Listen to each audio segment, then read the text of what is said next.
سلامونه دوستانو، نن د آینس په درس کې موږ تاسو په فارمل او انفارمل موضوع باندې خبرې کوو. راځئ چې دا زده کړو.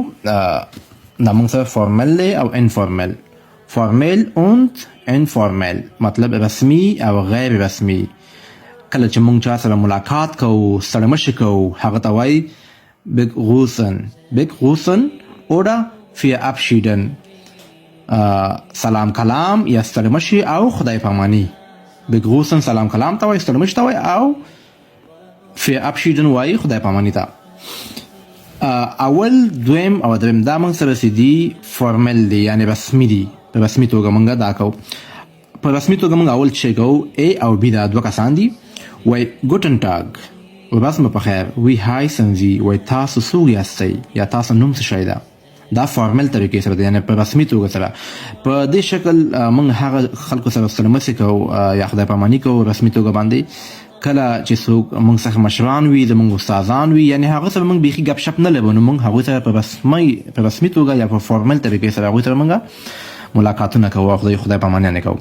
او غیر رسمي هغه چا سره کېږي کله چې زموږ ملګري وي یا موږ هغوی سره ګپ شپ لګوو، زموږ خپلوان وي، نو هر رقم ګپ شپ لګوو، موږ هغوی سره بیا په انفارمل طریقې سره ستړمشي کوو او خدای پاماني کوو. نو موږ اول په فارمل طریقې سره مطلب یو بل سره وپېژندل. ګوټن ټاګ، وی هایسن زی، ورځ مو په خیر، تاسو څوک یاستئ. بي ورته وایي ich heiße Lisa Ott، زه لیزا اوټ یم. und زی او تاسو څوک یاستئ. هغه ورته وایي ich bin Max Klein، وایي زه ماکس کلاین یم. نو دا یو بل سره وپېژندل. اوس په رسمي یا فارمل طریقې سره موږ خدای پاماني کوو. ای ورته وایي auf Wiedersehen Frau Ott، وایي خدای پامان، یعنی په مخه مخه فراو اغلی اوت. فراو مطلب یو اغلی وي د ښځینه لپاره استعمالیږي، یو ښاغلی وي د مذکر یعنی د سړي لپاره استعمالیږي. دا بي هم ورته وایي auf Wiedersehen hier Klein، وایي ستا د هم په مخه ښه وي ښاغلی. Klein bis bald مطلب د بیا لیدو په هیله او ډېر ژر به یعنې سره وګورو.